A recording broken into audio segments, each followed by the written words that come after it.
Michael Ostrolenk, What's the up, Kevin? man who has many business cards and even more hats. Keeps me preoccupied between waking and sleeping. Got a lot to do. Got to have something to do, right? That's right. So today, I think we want to talk about. You were suggested talking about the world of post-industrial health, and what does that even mean? Yeah. So we have a very industrial-based healthcare system, whether it's our food, our medicine, our fitness, generated out of the early 20th century. It's very command and control. And as someone who is less inclined towards that perspective, I'm very excited about some new models and experiments that are occurring. And a lot of them are kind of old. They're just kind of coming back into fruition. I see kind of like 3 or 4 forces, which I think are very interesting, which I would consider like kind of post-command and control, post-conventional, post-industrial. You might want to call them in the realm of health, Can you utilizing define both technology. Can you define Sure. more specifically what industrial? What do you mean by industrial health or industrial lifestyle? Okay. Well, so look, if you look at the American medical system, and mostly the Western-oriented medical system, it's very symptom management oriented. It's about symptoms. There's, although there are efforts amongst doctors and scientists to figure out root causes of problems, most of the orientation in terms of the spending, the research, and the education is about dealing with the symptoms of particular disease states. And it's mostly about after the fact. You get a disease, then you deal with it, as opposed to prevention of diseases, as an example. So it's very reactive. It generates out of versus sort of perspective. It's very reactionary, and and a lot of good stuff has emerged from it. I'm not going to poo-poo it. There are a lot of problems with it, but if I was hit by a car and I survived both, I'd want to go to emergency room and get emergency care, kind of acute care. But for a lot of the lifestyle diseases that we now face in our country and more globally, especially with the movement of the SAD, Standard American Diet, abroad to other countries, a lot of the diseases we face as a result of that are less about acute care and more about lifestyle choices. And I think the centralized kind of system that we have, whether it's corporate medicine or state-based medicine like Medicare, Medicaid, or the collusion between the two, because we now have a kind of Obamacare, which is a collusion between the two, and we've had a collusion between the two for a long time, is really about monitoring, controlling people within a sick care system and managing their symptoms over time. And what I'm suggesting is that we're moving, hopefully, competing forces. So that's the centralization continues and gets more centralized, and you have competing forces which are kind of break open that system and offer alternatives, both ancient and modern alternatives, and that's something I'll talk to you about. Food, fitness, and in general healthcare and medicine. Can I share with you a little bit about how I think about the world of health and how it fits into sort of what the concept of industrialization and what you're talking about now about Obamacare and the state and the insurance companies working together to sort of have a fenced-in area in which people consume their health care. And again, it's something that people they're being treated. It's very sort of a scientific kind of mass treatment with a given list of detections for different kinds of problems, and then there's an economic price system for what approved treatments will be applied when those symptoms are detected. And typically these are pharmaceuticals, and they involve complex, heavily capitalized surgeries, and also long-running treatments for blood pressure and these kind of things. And it seems to me that this is integrated into the American lifestyle. As you said, the American diet is really bad, and that's why people are overweight and they're sick. And I could certainly use to lose about 40, 50 pounds. But we're running around. We're on the Keynesian treadmill, trying to consume more than we produce, and the lifestyle of zooming in, zooming out, grabbing some Mickey D's, grabbing some Wawa, grabbing my Starbucks, moving faster and faster and faster. And so is do you see post-industrial getting off of the 40-hour work week, getting out of this employee-employer relation? Does that also affect your ability to be healthy and to, slow cook foods and to eat real vegetables and to just move at a different pace, which is more attuned to a natural human body? Well, actually, that's a much broader conversation. We can definitely enter into that. I would say that there are competing forces out there which parallel nicely with what you just described in terms of kind of the conventional rat race. You're an employee for the most part, or maybe management, and you're running around all day and eating like shit and caffeinating up during the morning to get yourself through the day, and probably taking some kind of drug, whether it's alcohol or marijuana or something, watching television or something to bring you back down. And you're on that rat race, and it's destructive to human health and well-being and family and all that kind of dynamic.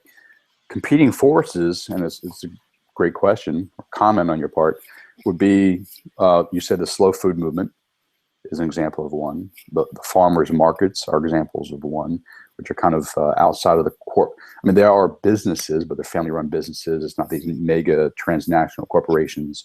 It's about building relationships with your local farmer at a farmer's market, understanding where the food comes from. A lot of it's organic or post-organic, which I would like to talk about the post-organic perspective. Not all of it, but it's heading in that direction, which is really good. So you have the slow food, you have the kind of organic, post-organic type movement, and you also have the simplicity minimalism movement. Okay. There's a guy named Joshua Becker, and I literally just got his book yesterday, and he's a strong proponent of rethinking how we live our lives. And I think one of his things is like less stuff, more life. And I'm a free market guy. I'm a capitalist, but does not mean that's my highest value in terms of how I personally want to live my life. And I think a lot of people are discovering that consumption of things does not necessarily equal a quality of life. I mean, it's nice to have things. We're fortunate in America to have we've moved, for the most part, most of us moved on to kind of survival needs, and we can afford things like telephones or cell phones and TVs and radios and all kinds of stuff, nice cars. Doesn't mean we need all that stuff to have a higher quality of life.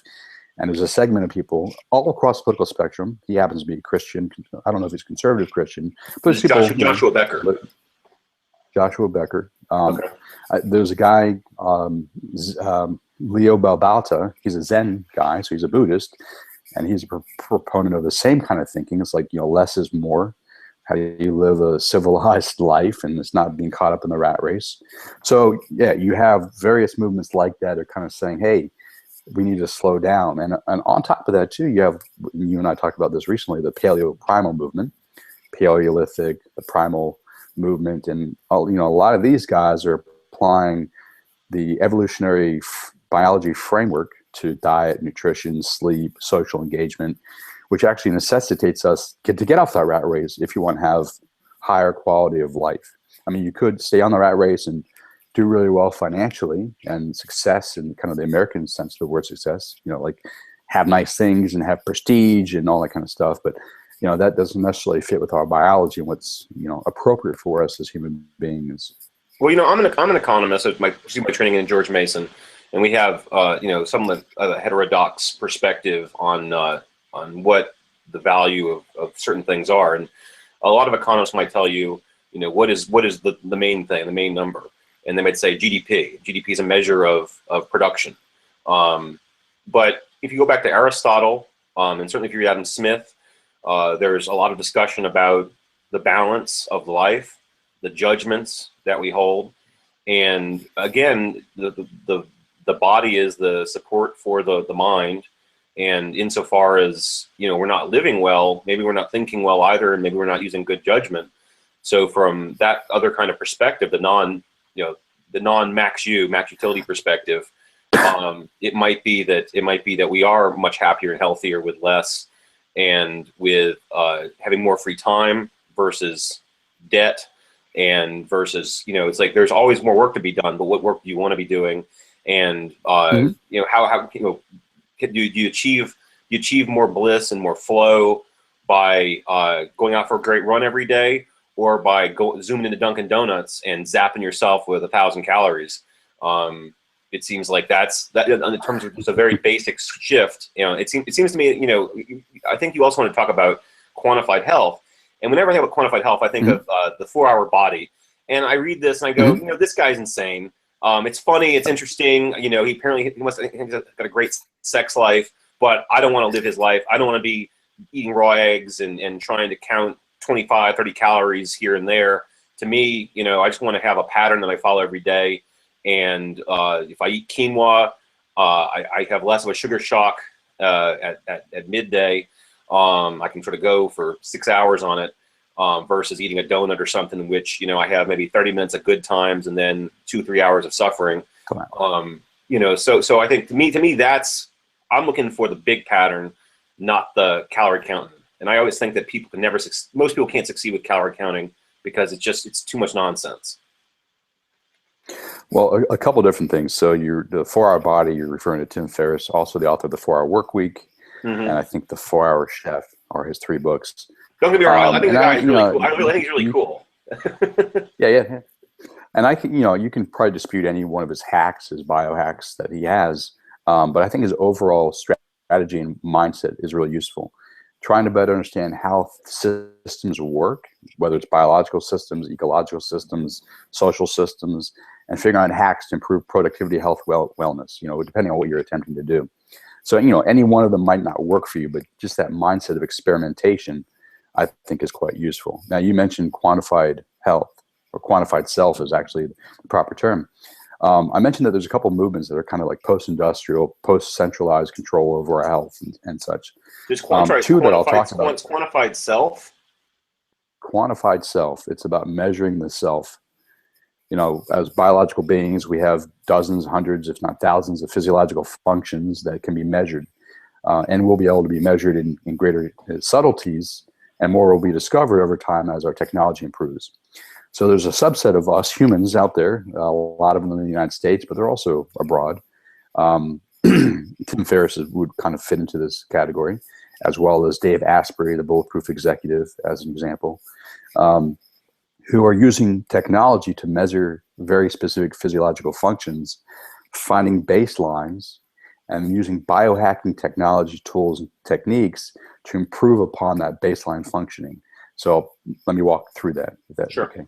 So quantified self, I have a Garmin watch. It tracks my sleep, heart rate. I can put on a chest strap, heart rate variability.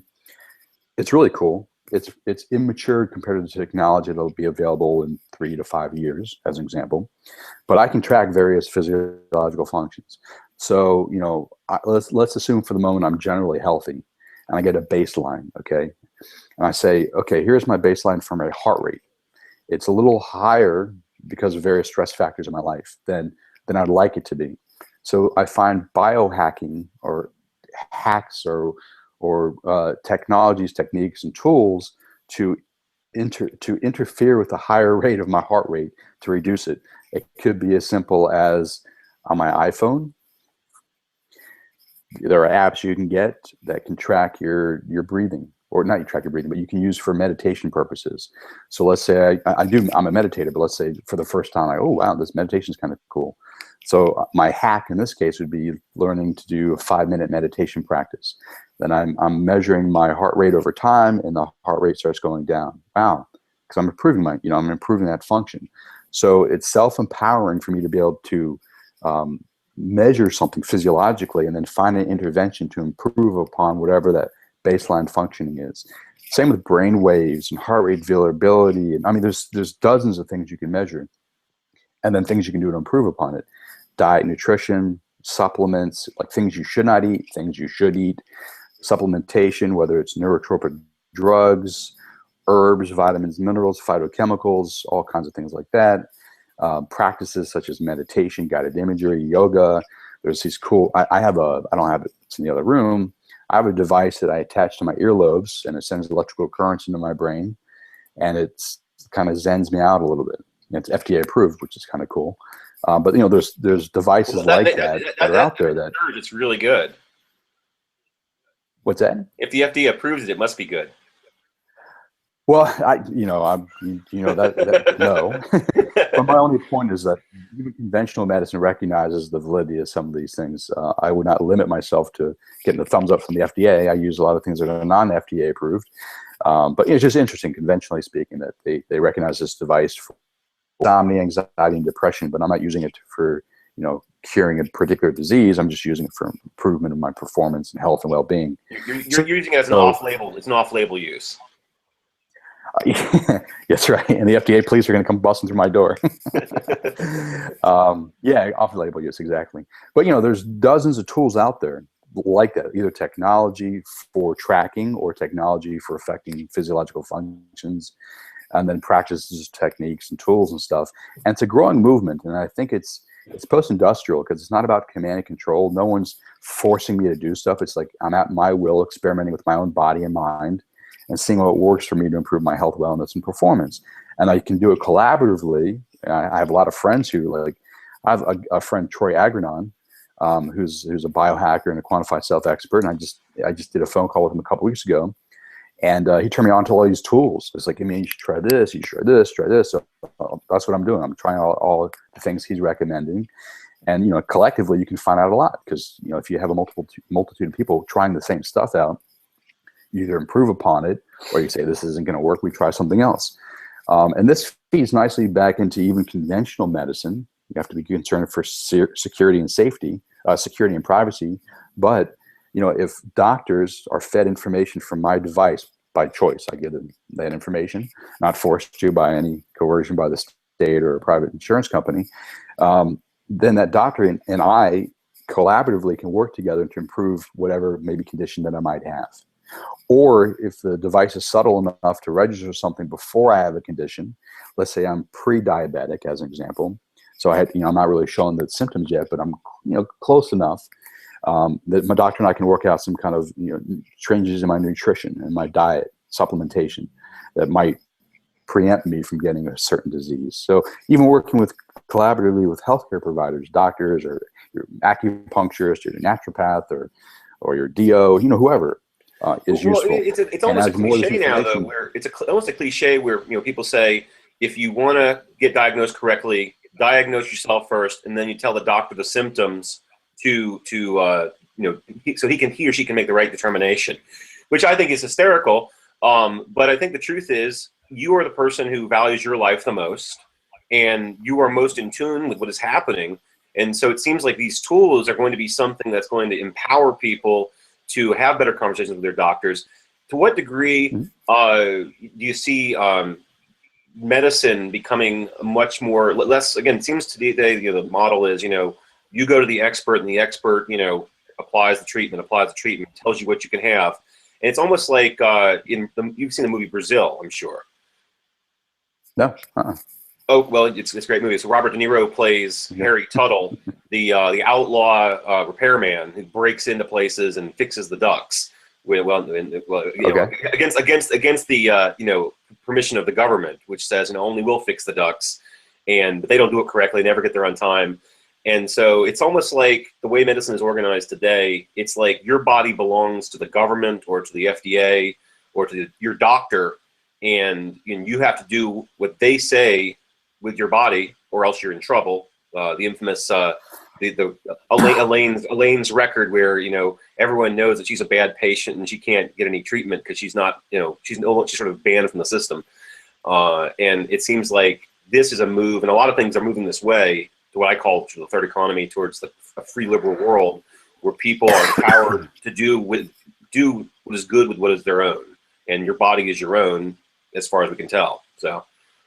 Well, that's actually a great example of the difference between industrial centralized medicine and post-industrial decentralized medicine. Because in the centralized system, it's like the experts, the science, using science, and I put that in quotes because if you actually look at the science, a lot of it's really shoddy, and it's political decisions, not scientific decisions. But they determine what's appropriate treatment for particular illness, X, Y, or Z for a particular disease, right? In the post-industrial information age, with this new technology that we're discussing, the quantified self movement and biohacking, but also kind of the DNA genetic testing that's now available and getting more interesting.